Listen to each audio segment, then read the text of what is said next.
1940 तक ये स्थान मिट्टी के अंदर दबा हुआ था। एक पहाड़ नुमा ये आकृति बनी हुई थी। लोग समझते थे कि ये पहाड़ है।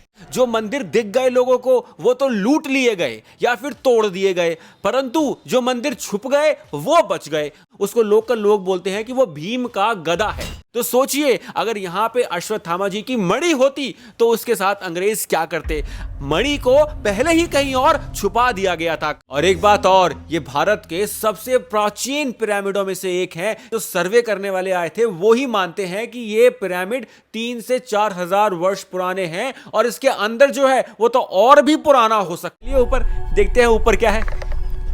यहां धन संग्रह भी अर्थात खजाना भी अधिक मात्रा में रहा होगा। इसी कारण यहां पर कुषाण, मौर्य, बौद्ध और जैन पंथों ने भी इस स्थान को प्रमुख रूप से उपयुक्त माना है। प्राचीन जैन ग्रंथ तीर्थमाला चैतवानंद में अहिक्षत्र का नाम शिवपुर बताया गया है। आप कभी कभी तो ये बात सोचते होंगे कि अश्वत्थामा की मणि आखिर है कहां है। मैं बताऊंगा। अगले व्लॉग में आपको उसी स्थान पर लेकर जाऊंगा जहां पर अश्वत्थामा की मणि दबी हुई है। आइए दोस्तों, आपको अश्वत्थामा का साम्राज्य दिखाता हूं।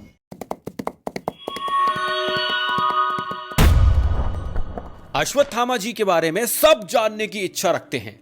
क्या वो आज भी जीवित हैं? यदि हैं तो कहां हैं? और सबसे बड़ा प्रश्न, क्या वो मुझे कभी मिलेंगे? अब यहाँ बोर्ड तो लगा हुआ है ASI वालों का जो बताता है कि ये एक महत्वपूर्ण स्थान है, पर हालत देखिए जरा। चलो अहिक्षत्र। ये एरिया दोस्तों बिल्कुल सुनसान है। इस समय तो यहाँ पर और कोई टूरिस्ट है ही नहीं। और ऑटो वाले भैया का कहना है कि बहुत कम टूरिस्ट यहाँ पर आते हैं क्योंकि रोड नहीं है अच्छी एक तो वहाँ तक पहुँचने की, और प्रचार भी नहीं हुआ इस स्थान का। बिल्कुल खेत है, और अगर आप यहाँ पर शाम को या रात को फंस गए तो आपको आसपास कोई सहायता भी नहीं मिलने वाली है। और दिन में ही आइए तो बेहतर रहेगा। और अभी यहाँ से वो जो मंदिर है वो काफ़ी दूर है और गाड़ी नहीं जाएगी। ऑटो भी बस यहीं आगे तक जाएगा, फिर ऑटो भी आगे नहीं जाएगा। पैदल पैदल आपको जाना पड़ेगा। इससे आगे दिखाता हूँ। चलो दोस्तों, आपको लेके आ गया हूँ मैं उत्तरी पांचाल की जो राजधानी थी अहिक्षत्र। जो लोग कहते हैं ना कि महाभारत काल्पनिक है, रामायण काल्पनिक है, यही राजधानी थी, यही वो किला था। किला कहाँ है? रोड खराब होने की वजह से गाड़ी अब वहां नहीं पहुंच सकती, और वो है दोस्तों किला। वो देखिए दूर छोटा सा दिखाई दे रहा है ना, वो है किला। और किला है एक जो मैं आपको दिखाना चाह रहा हूं।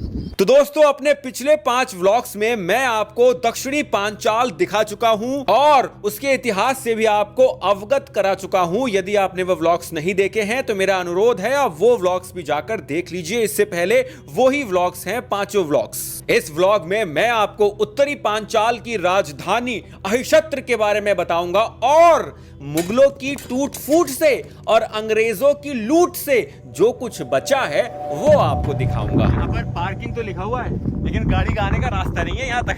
तो आशा करता हूं कि आप वीडियो को पूरा अवश्य देखेंगे। आखिर हमारा इतिहास है, तोड़ दिया तो क्या हुआ, हमें अब जो बचा कुचा है उसको संजो कर रखना है और वीडियो को अंत तक देखना है। अच्छा, कुछ लोग ये मानते हैं कि माता द्रौपदी का जन्म यहां हुआ था, इसी स्थान पर, यानी कि अहिक्षत्र में। पर यहां आपको एक बात समझनी होगी। यहां से तो बंद है, वही होगा, यहां से तो बंद है। पता नहीं रास्ता कहां से है टीले तक पहुंचने का। एक रोड दिखाई दी है, रोड के पीछे कुछ नहीं है, आगे रोड बनी हुई है बस।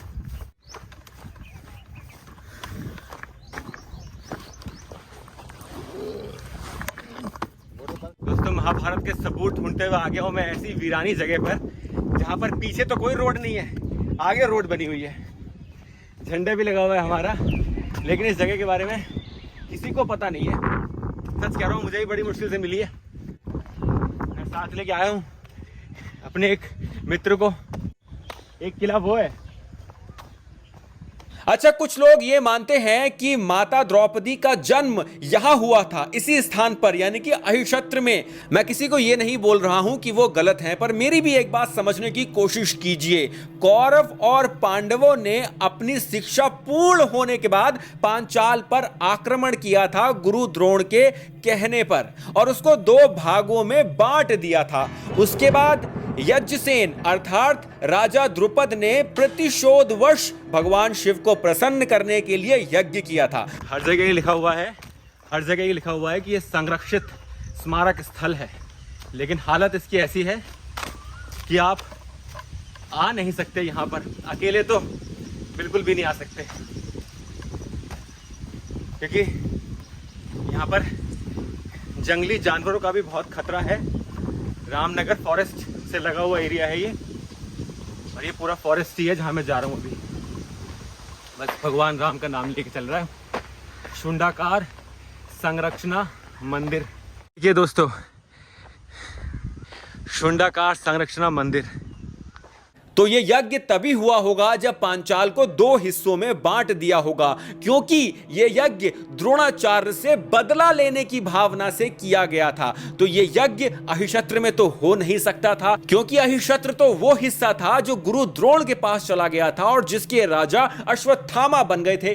तो यहां पर यज्ञसेन अर्थात द्रुपद ने यज्ञ तो नहीं कराया होगा, तो यहां पर द्रौपदी का जन्म होना संभव नहीं है। द्रुपद ने यज्ञ वहीं कराया होगा जो हिस्सा उनके पास था, जो दक्षिणी पांचाल है, और मैं वो स्थल आपको दिखा भी चुका हूं जहां से माता द्रौपदी उत्पन्न हुई थी। वो यज्ञ स्थल मैं आपको दिखा भी चुका हूं। तो ये एक धारणा है जिसको हमें सही करने की आवश्यकता है। अब दोस्तों, महाभारत की सत्यता का सबसे बड़ा प्रमाण उसका अप्रत्याशित होना है। अच्छा, एक बात समझने वाली है दोस्तों यहां पर कि 1940 तक ये स्थान मिट्टी के अंदर दबा हुआ था। एक पहाड़ नुमा यह आकृति बनी हुई थी। लोग समझते थे कि यह पहाड़ है, किसी को पता ही नहीं था कि यह मंदिर है या कुछ और है। लोगों को यह पता था कि यह पहाड़ है। 1940 तक, यानी कि आज से 80 साल पहले, किसी को यह पता ही नहीं था। यह संभवतः कोई ऐसी चीज थी यहां पर जिसको छुपा के रखा गया था, जानबूझ के, या फिर प्रकृति द्वारा इस पे मिट्टी की परत जमती गई, और ये पूरा एक पहाड़। हमारे बहुत सारे मंदिर ऐसे हैं जो पहाड़ के नीचे दबे हुए हैं। जो मंदिर दिख गए लोगों को, वो तो लूट लिए गए या फिर तोड़ दिए गए, परंतु जो मंदिर छुप गए वो बच गए। उनमें से एक ये भी मंदिर है दोस्तों, जो पहाड़ एक मिट्टी के नीचे बिल्कुल दबा हुआ था, और यहाँ के जो लोकल लोग हैं, ऊपर जो रखा हुआ है पत्थर, उसको लोकल लोग बोलते हैं कि वो भीम का गदा है। अब आप सोच के देखिए कि 1940 में हिंदुस्तान जो है वो अंग्रेजों का गुलाम था। तो यहां पर जो भी होगा उसको पक्का लूट लिया गया होगा। यहां पे एक्सकवेशन किया गया होगा, खुदाई की गई होगी, जो मिला होगा लूट लिया गया होगा। अब अगर मणि, तो उस समय तो अंग्रेजों को कुछ भी लूटने को मिल जाए वो लूट ही लिया करते थे। तो सोचिए, अगर यहां पे अश्वत्थामा जी की मणि होती तो उसके साथ अंग्रेज क्या करते।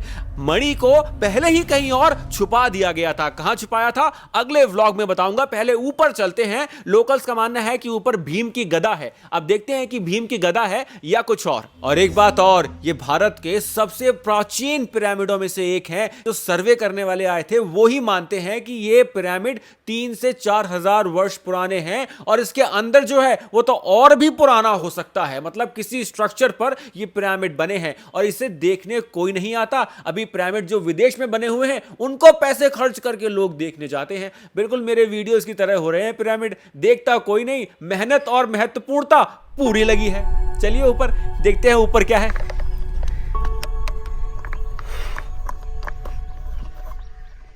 थोड़ा चलना कठिन है।